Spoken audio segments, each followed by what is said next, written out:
Let me ask you something strange. What if the most important financial decision you ever make has nothing to do with which stock you pick, which app you use, or how much you earn at your job? What if the whole game changes the moment you hit one specific number, just $10,000? Now, I know what you're thinking. $10,000. That feels far away. That feels like a lot.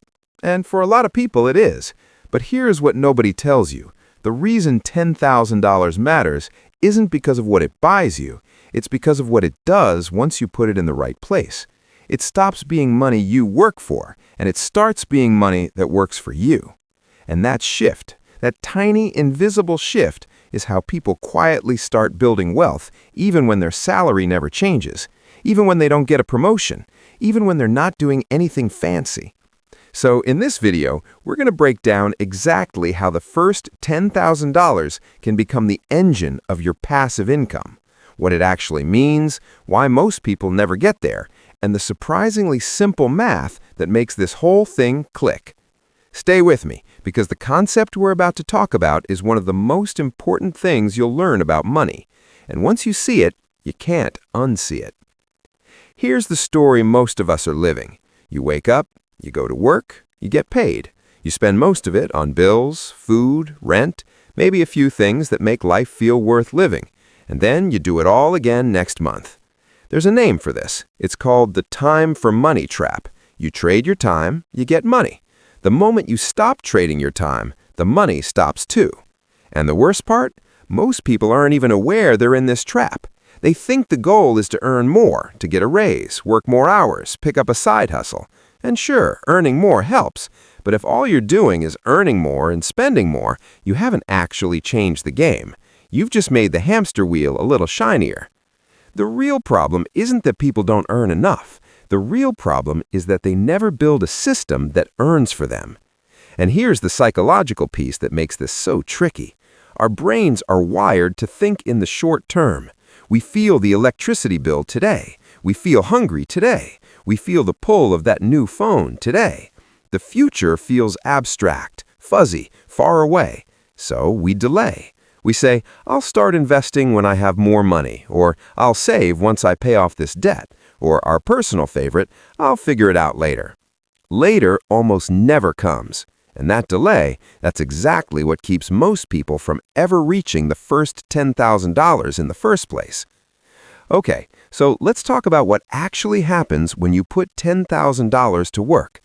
Imagine you plant a seed, not a flower seed, a money seed. You put it in the ground, you water it, and then you leave it alone. And every year that seed grows, produces fruit, and some of that fruit falls back into the soil and grows new seeds. That's compound growth, and it's the closest thing to a financial superpower that actually exists in the real world. Here's the simple version. If you invest $10,000 in a diversified index fund, basically a basket of companies that tracks the overall stock market, and that investment grows at an average of 8% per year, something quietly magical starts to happen. In year one, your $10,000 earns $800. Not bad. That's $800 you didn't have to work for. But here's where it gets interesting.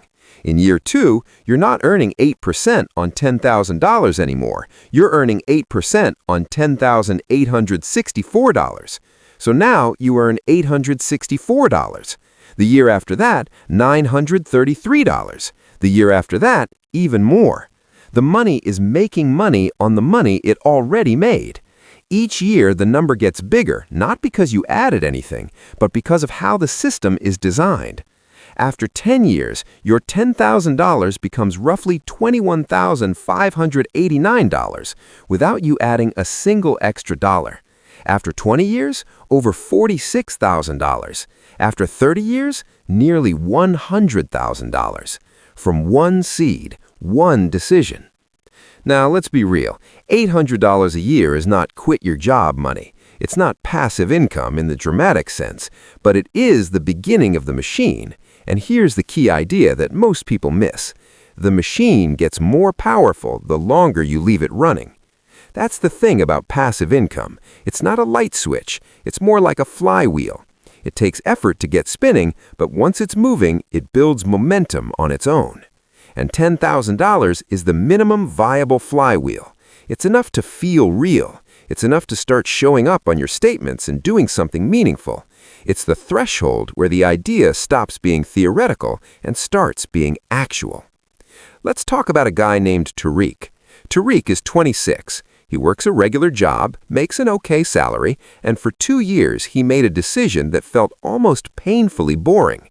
He transferred $400 every month into an index fund investment account and didn't touch it. Not when the market went down, not when his friends were talking about some trending crypto. He just kept going. After 2 years, Tariq had crossed the $10,000 mark, and something shifted, not just in his account, but in his mindset. He could actually see his money growing without him doing anything. And that feeling, that tangible proof that the system works, made him want to keep going even more. He started adding to it. The machine started humming louder. Here's the deeper thing I want you to understand, and this is the part that most financial content skips over entirely. The biggest barrier to your first $10,000 is not math. It's not salary. It's not even discipline, really. It's something psychologists call present bias, our brain's stubborn preference for what feels good today over what's better in the future. Think about it. When you swipe your card at a restaurant, your brain releases a little hit of dopamine, instant reward, instant satisfaction. But when you transfer money into an investment account, nothing happens. No notification, no buzz, no thrill. Your brain actually resists it because it literally feels like loss.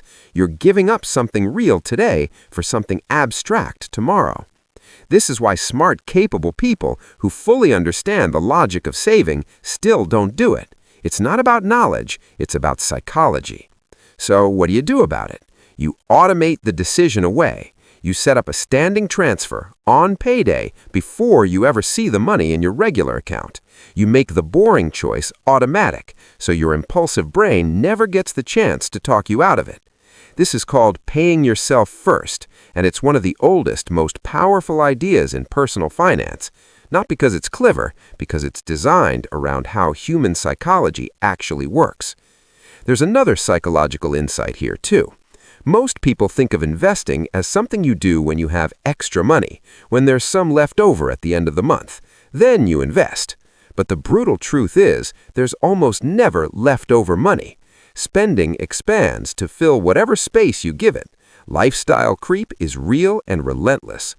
The people who reach their first $10,000 fastest aren't the ones who earn the most. They're the ones who decided investing was a non-negotiable expense, as automatic and unavoidable as rent. Everything else gets budgeted around it, not the other way around. And once you understand that framing, the whole thing gets simpler. You're not sacrificing, you're just paying your future self first. So what does this actually look like in practice? Let me break it into 3 steps that are genuinely simple. Step 1, open a dedicated investment account, a low-cost brokerage account, or a tax-advantaged retirement account, whatever makes sense where you live. The key is that it's separate from your everyday spending account, out of sight, harder to touch. Step 2, automate a fixed transfer on payday, even if it's $100 a month, $200, $300, something consistent. The amount matters less than the habit at first. You're training your brain to accept this as a fixed cost of your life. Over time, as your income grows, you increase the amount.